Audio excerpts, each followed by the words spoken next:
These are notes for AP Calculus, AB. These are notes on matrices, and this is Objective 2 on matrix multiplication. So you can see a few notes that I've written here together that we'll be multiplying two matrices, not scalar multiplication. You should know that matrix multiplication is not commutative. So when we multiply two numbers together, like 3 times 4 and 4 times 3, works either way, but matrix multiplication doesn't necessarily work the same. In order to multiply two matrices together, the number of columns of our first matrix has to match the number of rows of the second. So if we say matrix A measures m by n, and matrix B measures n by q, then the product of matrix AB is multiplying m by n with n by q. And we can multiply these together because the number of columns of our first matrix matches the number of rows of the second. So these numbers here match. And then the size of our product matrix, so the size of matrix AB, is going to be the outer dimensions, m by q.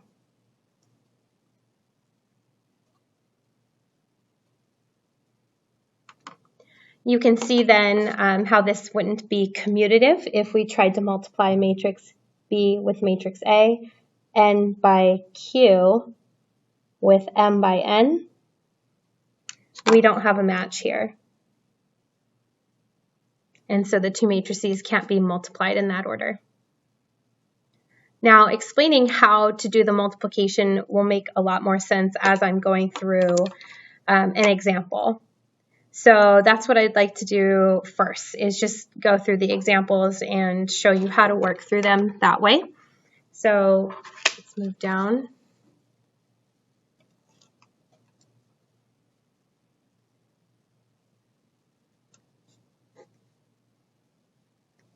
All right, for example number 1, matrix A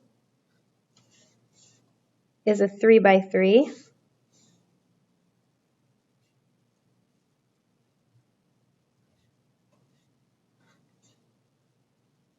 Matrix B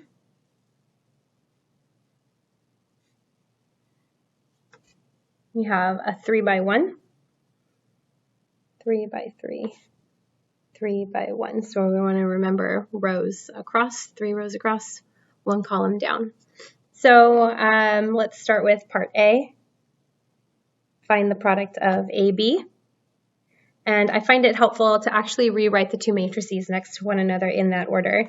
So I know I can do the product this way because my inner values will match, and then the outer values will give me the dimensions for my new matrix. So I'm going to go ahead and just copy them down next to one another.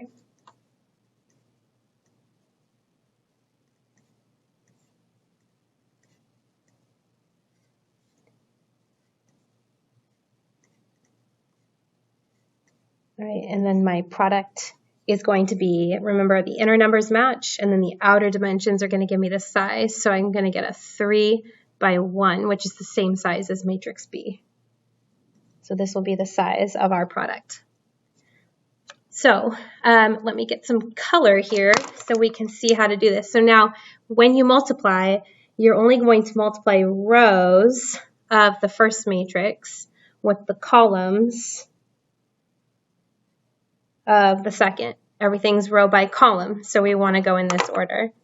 So we're going to do, for this first entry, I want you to notice its position. It is in row 1, column 1. So to get this entry, we have to multiply row 1 with column 1. And the way we do that is we multiply the first entry, we multiply the second entries, we'll multiply the third entries together, and then we add up all those products. So we have 6 times 1 is 6, 2 times 2 is 4, 0 times negative 3 is 0. So 6 plus 4 plus 0 is 10. And so we repeat this. Again, I want to do the next entry here, which is in row 2, column 1. So row 2, column 1. So notice it gets repeated over here because you only have the one column. So again, 3 times 1, negative 1 times 2, 2 times negative 3. So the first entries are multiplied together, the middle entries, and the last entries. So you move top to bottom or left to right across the rows. So here we have 3 times 1 is 3. Negative 1 times 2 is negative 2. 2 times negative 3 is negative 6. So 3 minus 2 is 1. Minus 6 is negative 5. And then for our last entry, it's in row 3, column 1. So we'll do row 3 with column 1. 1 plus 8 is 9. Minus 18 is negative 9. And so that is our new matrix. You don't need the boxes. I'm just putting them there for now so that you can practice where the values go. I'll eventually stop making those boxes there. For part B, we want to find B times A. And so in this case, I want to do the opposite order here. I want to multiply my 3 by 1 with my 3 by 3. You'll notice that those inner values aren't matching, so the number of columns and number of rows isn't matching here. So you'll have no product. Okay. All right, problem number 2, we're going to define some new matrices.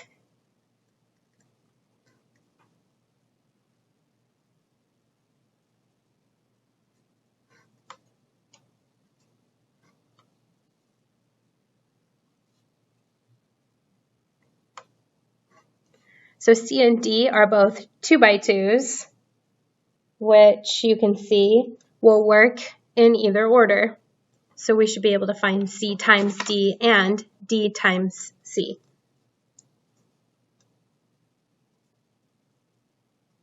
So again, I'm going to copy down the 2 matrices next to one another and write my row by column next to it. And again, I'll eventually stop writing that as well once I have the process really memorized.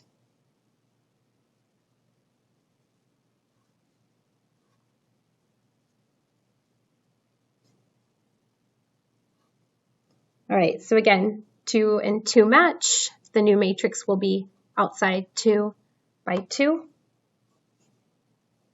We always want to go in the order of row and column. So we're only going to do rows for the first one. And we're only going to do columns over here. So my, my new 2 by 2, that first entry is in row 1, column 1. So we multiply row 1 with column 1. So rows from here and columns from the second. So row 1 with column 1. We multiply the first entries together. So you either start at the top or on the left and you work your way left to right when you're doing rows, or top to bottom with columns. So 1 times 3, then 2 times negative 2, and add them together. So 3 minus 4, negative 1. Okay, this entry over here is in row 1, column 2. Row 1, column 2. 4 plus 10 is 14. Down here, we're in row 2, column 1. Row 2 with column 1. So we multiply 3 and 3 with negative 2 and negative 2. So 9 plus 4, 13. And our last one is row 2, column 2. So we'll repeat row 2 with column 2. We have 12 minus 10 is 2. All right. So So I want to do D times C. I think we'll just make room here. So copy them down, but in another order, because we want to make sure we do rows for this matrix and columns for the second. So that order is going to matter because of the row and column.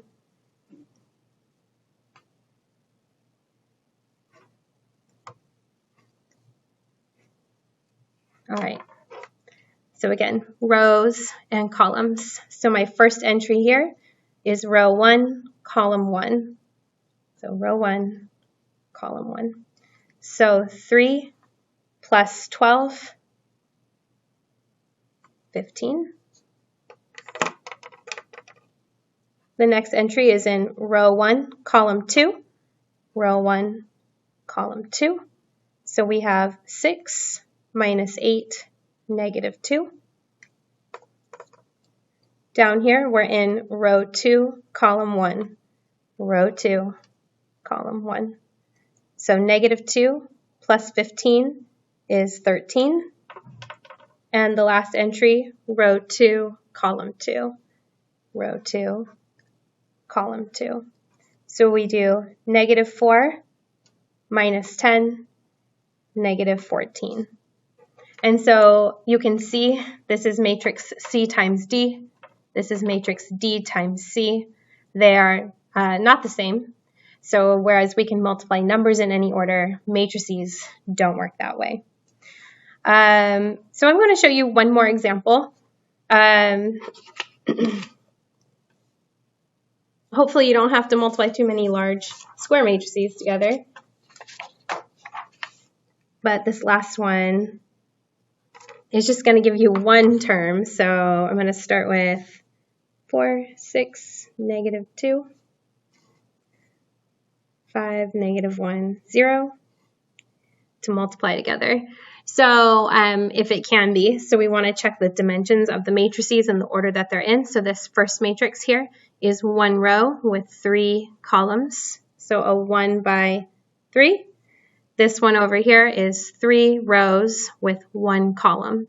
So this is a 3 by 1. And so sure enough, we have matching values in the middle, and my matrix is going to be a 1 by 1. One number.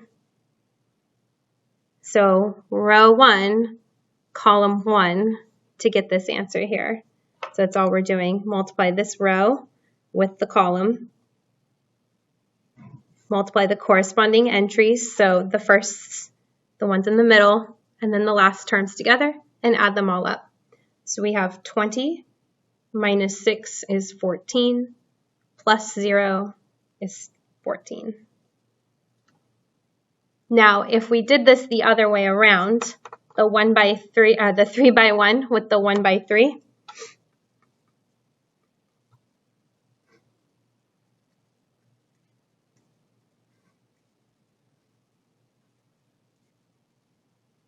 so notice this way, 3 by 1, 1 by 3.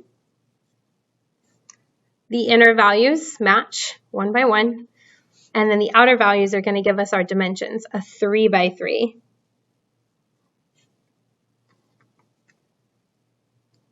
So 3 across, 3 down. It seems like it might be really bad, but because of the order that we multiply in with row and column, it's actually really fast.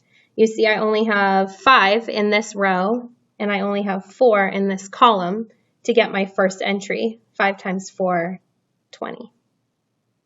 For my next entry in row 1, column 2, we repeat row 1 and multiply it with 6. 5 times 6 is 30. The last entry is still in row 1, but now in column 3. So now we want to multiply 5 with negative 2 to get negative 10. And we go down to row 2. So we're going to do row 2 and column 1, 2, 3. So negative 1 times 4, negative 1 times 6, negative 1 times negative 2. Last, we're in row 3, columns 1, 2, and 3. So row 3, with column 1, 2, 3, 0, 0, 0. So even though it seemed like it was going to be a really big matrix, its multiplication was not very difficult. And that's the end of the notes for matrix multiplication.